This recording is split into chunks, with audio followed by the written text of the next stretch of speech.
Why is it always you? Why does everyone love you, but not me?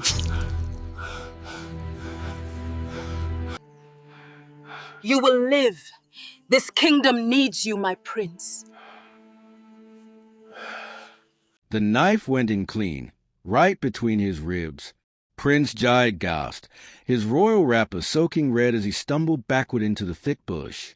His half-brother Uzo stood over him, eyes cold as stone, the bloody blade dripping in his hand. You should have rejected the crown when you had the chance, Uzo hissed, wiping the knife on his cloth. Two soldiers dragged Jide deeper into the forest path, his sandals scraping against the date. They threw him near a stream where nobody ever walked after dark, where the trees grew so thick that screams died before they reached the village. Jide's vision blurred. He could taste blood in his mouth, metallic and bitter.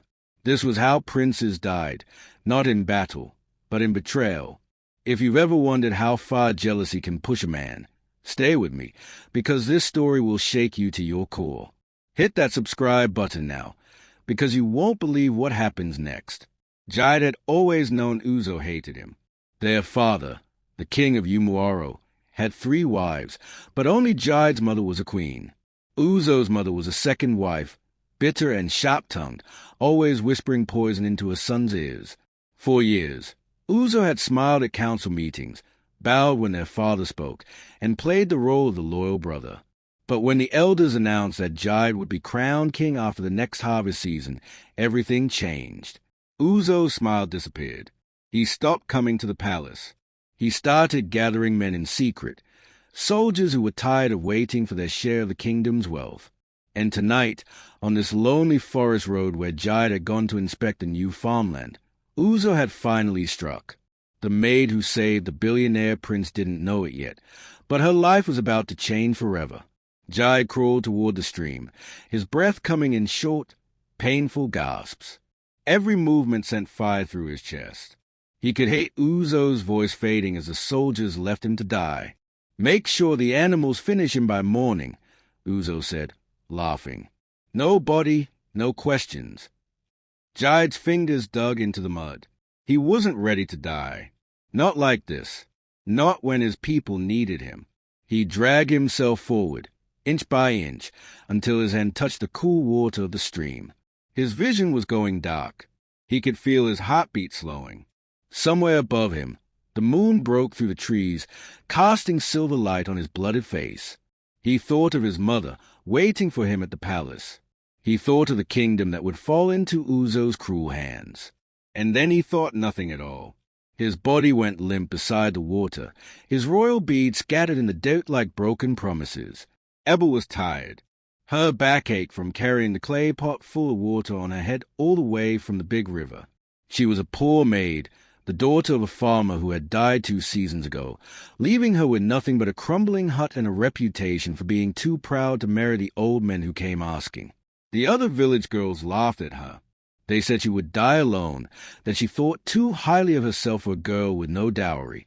But Agba didn't care.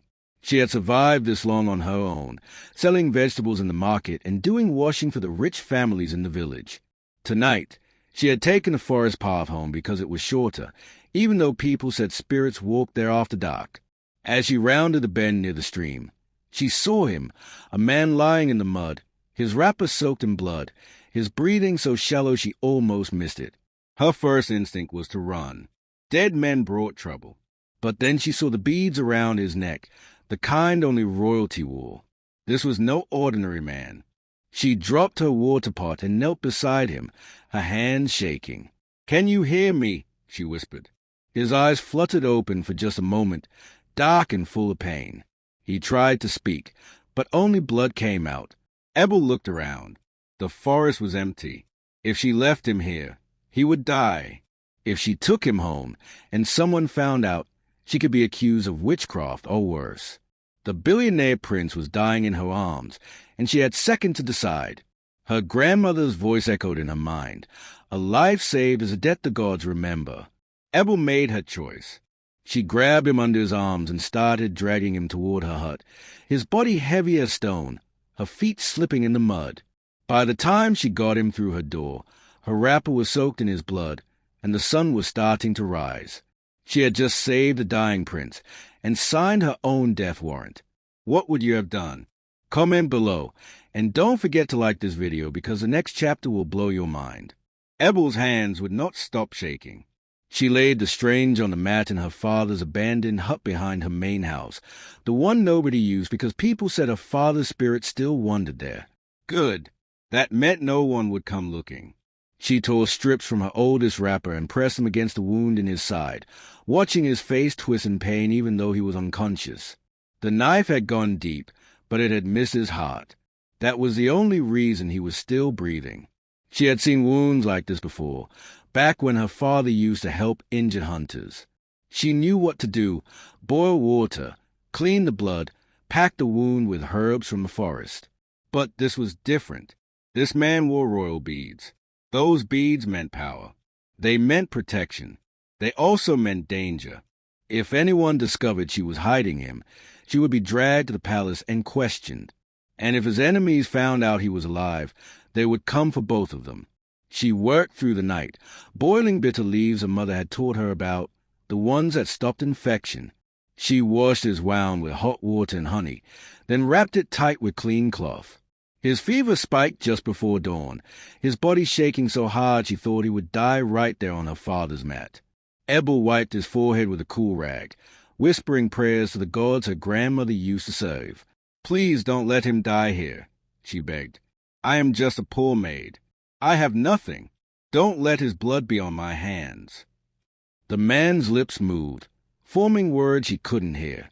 She leaned closer. "Uzo," he whispered, his voice barely a breath. "Uzo betrayed me." Ebel's heart stopped. Uzo. She knew that name. Everyone in Umoro knew that name. Uzo was the king's second son, the one who walked through the market with armed men, the one who took whatever he wanted and paid nothing. If Uzo had done this, then this man on her mat was someone Uzo wanted dead, which meant this man was someone important. 3 days passed. Ebel told no one. She went to the market as usual, bought her yams and peppers, smiled at the other women, and pretended everything was normal. But every night, she slipped into the back hut and checked on him. The fever broke on the 4th day. When she came in with a bowl of watery soup, his eyes were open, watching her. She froze. "Who are you?" she asked, her voice trembling. He tried to sit up but gasped in pain and fell back. "My name is Jide," he said slowly, his voice rough from days of silence. "I am the son of the king." Ebel's bowl slipped from her hands and shattered on the floor.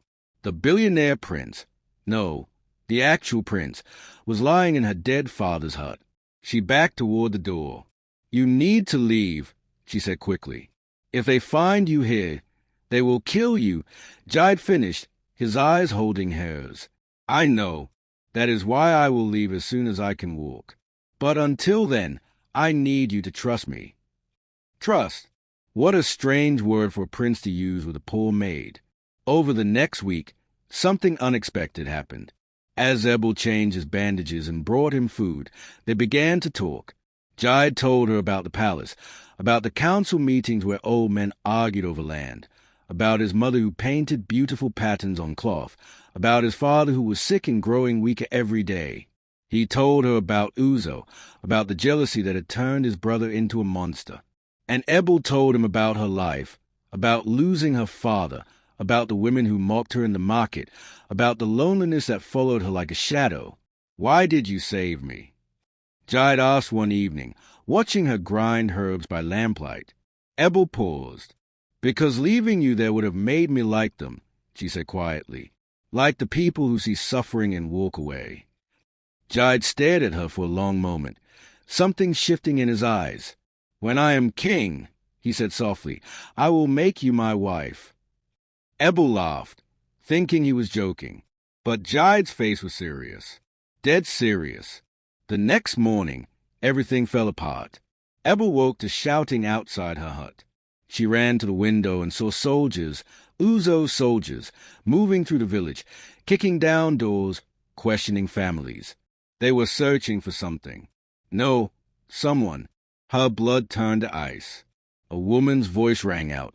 "I saw Ebel dragging something through the forest that night. Check her compound." Ebel spun around.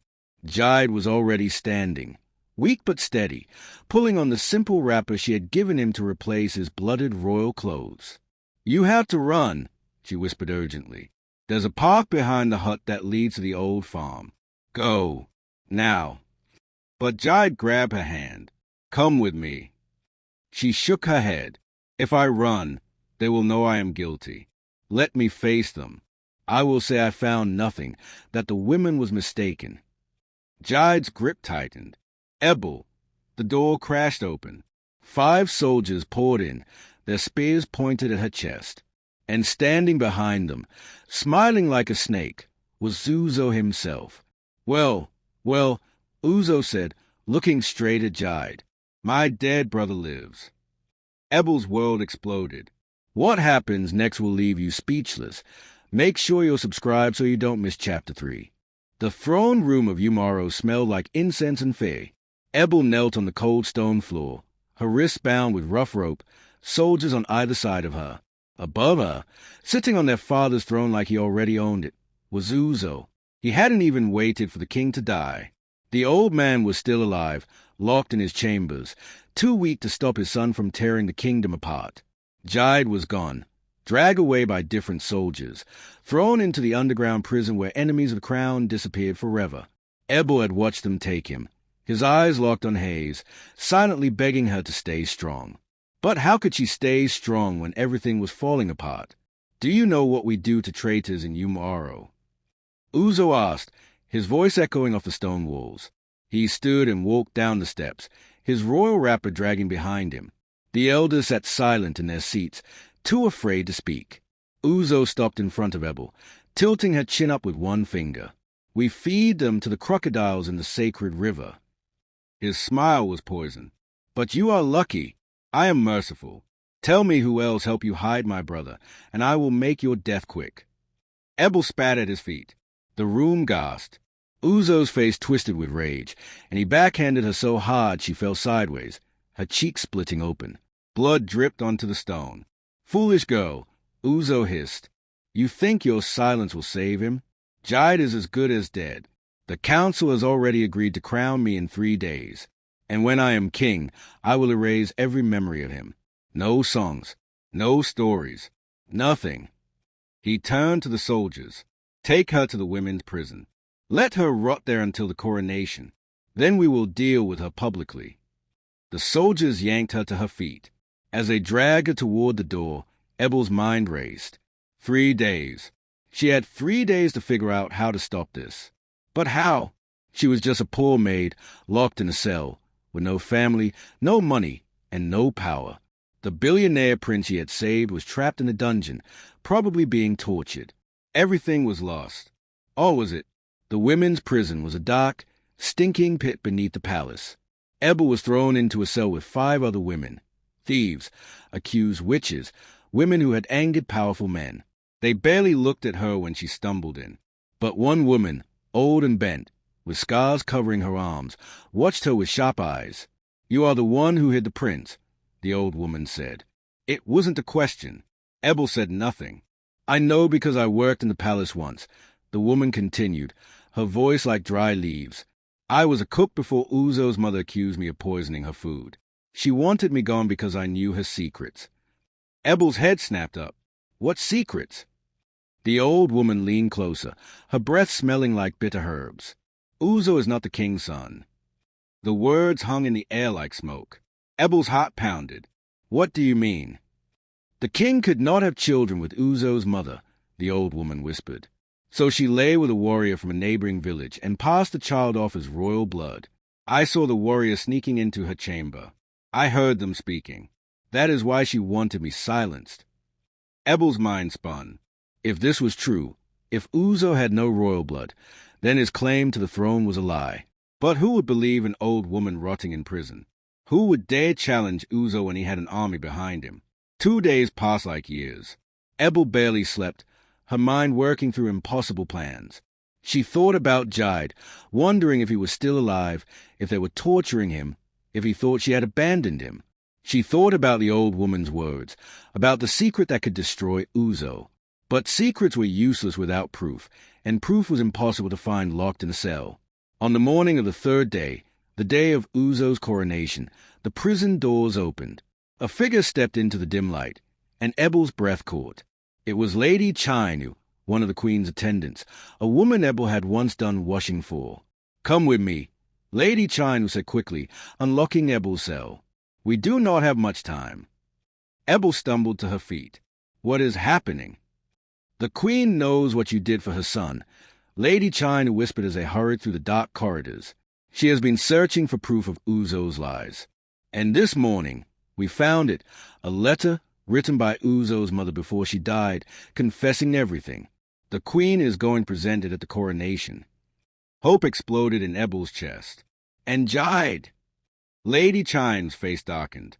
"He escaped last night. We do not know where he is." The poor maid felt her heart sink again. The billionaire prince was gone, lost somewhere in the kingdom, possibly dying from his wounds. And Uzo's coronation was about to begin. The palace courtyard was packed with people. Every village chief, every elder, every important family in Umuaro had gathered to witness Uzo's crowning. Ebel stood hidden behind a pillar, her body weak from days without food, her heart pounding so hard she thought it would burst. Lady Chinu had given her a clean wrapper and hidden her among the queen's servants, but if anyone recognized her, it was over. Uzo stood at the center of the courtyard, dressed in the full royal regalia, the crown of their ancestors already being carried toward him on a golden tray. The high priest raised his hands to begin the blessing. This was it. If the queen didn't act now, Uzo would be king, and no one could stop him. Suddenly, a voice rang out across the courtyard, clear and strong and impossible. "Stop the ceremony." Every head turned, and there, walking through the crowd like a man returned from the dead, was Prince Jide. His chest was bandaged beneath his wrapper, his face gaunt and tired, but his eyes burned with fury. The crowd erupted in shocked whispers. Uzo's face went white. "Jide!" someone shouted. "He lives! He lives!" The chant spread through the crowd like fire, and as Jide walked toward the throne, his eyes found Ebel's across the courtyard, and he smiled. "You absolutely need to see what happens next. Subscribe now, because Chapter 4 is where everything changes." Chaos erupted in the courtyard. Soldiers drew their weapons, unsure who to obey. Uzo screamed for his men to seize Jide, but half of them hesitated, confused, their loyalty wavering. The elders stood from their seats, shouting questions all at once. How was Jide alive? Where had he been? Who had tried to kill him? And Jide, standing tall despite the pain radiating through his wounded side, pointed one finger directly at Uzo. "My brother tried to murder me," Jide said, his voice cutting through the noise like a blade. "He stabbed me on the forest road and left me to die so he could steal the throne. But I survived, and now I stand before you to reclaim what is mine." The crowd gasped. Uzo's face twisted with rage and something else. "Fear! Lies!" he shouted. "This is a trick. My brother has been hiding, conspiring with enemies of the kingdom. He comes here now with wild accusations because he knows the crown should be mine." The high priest raised his staff for silence. "Prince Jide, these are serious charges. Do you have proof?" Jide's jaw tightened. For a moment, Ebel thought he would say no, that everything would fall apart right here. But then the queen stepped forward, her royal wrapper shimmering in the sunlight, her face carved from stone. In her hand was a folded piece of paper. The letter. "I have proof," the queen said, her voice cold enough to freeze blood. She unfolded the letter and held it high. This was written by Lady Adiz, Uzo's mother, before her death 5 years ago. In it, she confesses that Uzo is not the son of the king. She lay with a warrior named Obina from the neighboring village of Mkwo, and she passed the child off as royal blood to secure a position in the palace. The courtyard exploded. People shouted. Elders stood and argued, and Uzo's face went from pale to red, his fists clenched at his sides. "That is a lie," he screamed. "My mother would never. Your mother was desperate," the queen interrupted. "And you, Uzo, have lived your entire life on the throne of lies. You have no claim to this kingdom. You are not the king's son." The elders gathered in a tight circle, speaking quickly among themselves. Ebel watched from her hiding place, her heart racing. This was it, the moment that would decide everything.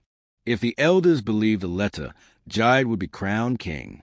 If they did not, Uzo would have them both killed before the sun set. Finally, the elders among them, a man named Chief Okafor, stepped forward. "We have examined the letter," he said gravely. "The handwriting matches Lady Adi's records. The seal is authentic, and the man named in the letter, Obinna, still lives in Quo village. We will send for him to confirm the truth." Uzo's world collapsed. His soldiers backed away from him, no longer sure if he had the right to command them. And Jide stood victorious, the rightful heir to the throne of Umuaro. But Jide did not move toward the crown. Instead, he turned and walked through the crowd, ignoring the elders calling his name, ignoring his mother's confused expression. He walked until he stood in front of the pillar where Ebel was hidden. He reached out his hand. "Come here," he said softly. Ebel's legs would not move. Every eye in the courtyard was on them now, hundreds of people staring, whispering, wondering who this poor maid was and why the prince was speaking to her. Lady Chinu nudged her forward. "Go," she whispered. Ebel stepped into the sunlight, her old wrapper dirty and torn, her face still bruised from Uzo's blow. She felt like a beggar in a room full of kings. But Jide looked at her like she was the only person who mattered. "This woman saved my life," Jide announced, his voice carrying across the silent courtyard. "When I was bleeding and dying in the forest, she found me. She dragged me to her home. She nursed me back to health, even though she knew it could cost her everything. She faced Uzo's soldiers alone to protect me. She rotted in a prison cell rather than betray me." His hand tightened around hers. "Without her, I would be dead. Without her, Uzo would be king. Without her, this kingdom would have fallen into darkness." The crowd murmured, some in approval, others in shock. A prince did not hold hands with a maid in public. A prince did not praise a common girl in front of the entire kingdom. What was he doing? Jide turned to the elders. "I will accept the crown," he said, "but only on one condition." Chief Okafor frowned. "What condition, my prince?" "I will not sit on the throne unless this woman sits beside me." The courtyard went completely silent. Even the birds stopped singing. Ebel's heart stopped. "What are you saying?" she whispered. Jide turned to face her fully, and then, in front of every chief, every elder, every person of importance in Umaro, he knelt. The crowd gasped. A prince kneeling before a maid. "Ebel," Jide said, his voice steady and sure, "you gave me my life back. You showed me what true courage looks like. You are stronger than any warrior, wiser than any counselor, and braver than any king. I do not want to rule this kingdom without you. I want you as my wife. I want you as my queen." Tears streamed down Ebel's face. This could not be real. Things like this did not happen to poor maids with no family and no dowry. "The elders will never allow it," she said, her voice breaking. "I do not care what they allow," Jide said. "I am the king, and I choose you." The billionaire prince had just proposed to the maid who saved his life, but would the kingdom accept their union? Or would this choice tear everything apart? Comment your thought below and hit that like button because the final chapter is coming, and you will not believe how this ends. The elders were furious. For 3 hours, they argued in the council chamber while Jide sat on his father's throne and refused to move. Chief Okafor's face was red with anger. "You cannot marry a commoner, my king," he said for the 10th time. "The throne requires a wife of noble blood, a woman who can bring alliances, who can strengthen the kingdom." Jide's voice was calm but final. "The throne requires a queen who is loyal, wise, and strong. Ebel is all of those things. I will not change my mind." Another elder, Chief Namdi, slammed his staff on the ground. "This is madness. The kingdom will not respect a queen who used to carry water pots on her head." "Then the kingdom needs to learn what true respect means," Jide replied. His mother sat quietly in the corner, watching. Finally, she stood. My son has made his choice, the queen said, her voice cutting through the argument, and he has chosen well. I have met this girl. She is not educated in palace ways, but she has something more important, a pure heart. She saved my son when she had every reason to leave him. She faced death without flinching. Those are the qualities of queen. The elders fell silent. When the queen spoke, people listened. Chief Okafor sighed deeply. If this is truly your wish, my king, then we will not stand in your way. But the kingdom must see that she is worthy. There must be a test. Jide's eyes narrowed. What kind of test? The old man smiled. A traditional one. Let her prove she can lead by serving the people. For 7 days, she must live among them, not as a maid, but as a representative of the crown. If the people accept her, then we will accept her as queen. Ebel stood in the village square, her heart pounding. For 7 days, she had walked through every part of Umuaro, the markets, the farms, the shrines, the places where the poorest families lived in mud huts with leaking roofs. Jide had wanted to come with her, but the elders forbade it. This test was hers alone. At first, people whispered and laughed. The prince's maid, they called her, the girl who thinks she is special. But Ebel did not respond with anger. Instead, she listened. She sat with the old women who complained about the tax collectors taking too much.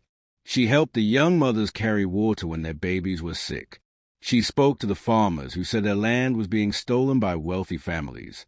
And slowly, something changed. People stopped seeing her as a maid pretending to be royalty. They started seeing her as one of them, someone who understood their struggles because she had lived them. On the 5th day, a woman named Obioma, whose daughter had been taken by soldiers for refusing to marry a chief's son, came to Ebel in tears. Please, Obioma begged, you are close to the prince. Can you help my daughter? Ebel did not hesitate.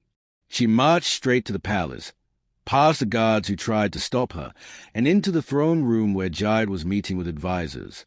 My king, she said, her voice strong, there's a girl in your prison who has committed no crime except refusing a forced marriage. I ask that you free her and punish the chief who tried to buy her like property. The advisers looked scandalized, but Jide smiled. Release the girl immediately, he ordered, and summon the chief. We will discuss his behavior. The story spread through the kingdom like wildfire. The poor maid who would be queen had used her voice to save another poor girl, and the people began to love her.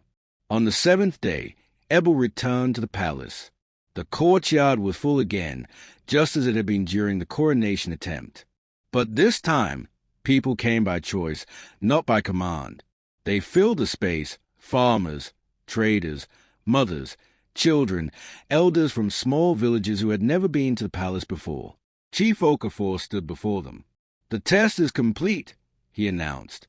Ebel has walked among you for 7 days. Now we ask, do you accept her as your queen?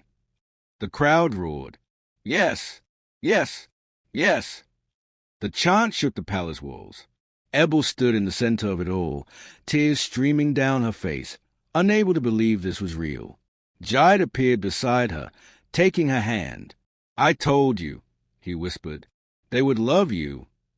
The wedding took place 3 days later. It was not like the royal weddings of the past, full of gold and expensive ceremonies. Instead, it was simple, a gathering under the great oak tree in the village square, where everyone could attend. Jide wore his royal beads, but Ebel wore a wrapper made by the women of the village, sewn together from cloth donated by families who wanted to contribute. The high priest blessed their union, and when Jide placed a queen's crown on Ebel's head, a crown his mother had worn, passed down through generations, the kingdom erupted in celebration. Music played, people danced, and for the first time in years, Umaro felt whole. But the story was not finished.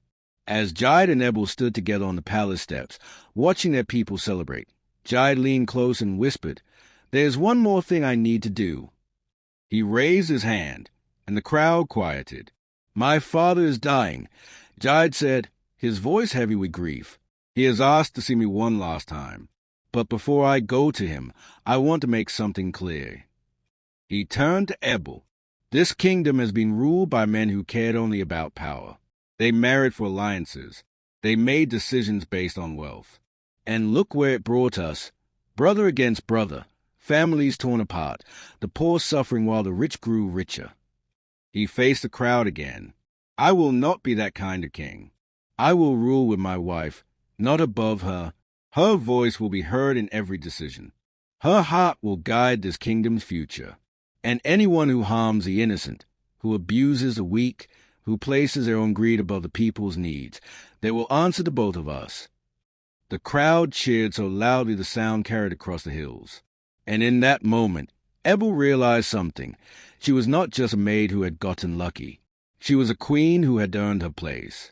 The billionaire prince married the poor maid that saved his life in the bush, and together they changed everything.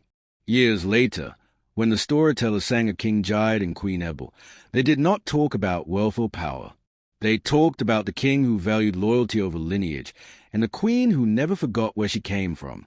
They talked about the laws she helped create, laws that protected women from forced marriages, that gave land to farmers, that punished corrupt chiefs.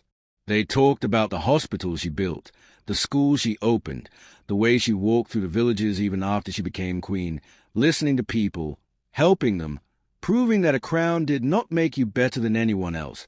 It just gave you more responsibility to serve. And when people asked how a poor maid became a queen, the answer was always the same. She saved the prince when no one else would, and in return, he gave her a kingdom. But more than that, she saved herself by refusing to be invisible, by choosing courage over fear, by believing that even a girl with nothing could change the world. That is the story of the billionaire prince who married the maid that saved his life in the bush. A story of regret, of redemption, and of a love that transformed the kingdom. If this story touched your heart, if you believe in the power of second chances and true love, then hit that subscribe button right now. Smash that like button and share this video with someone who needs to hear it. Drop a comment telling me what you love most about Jide and Ebel's story.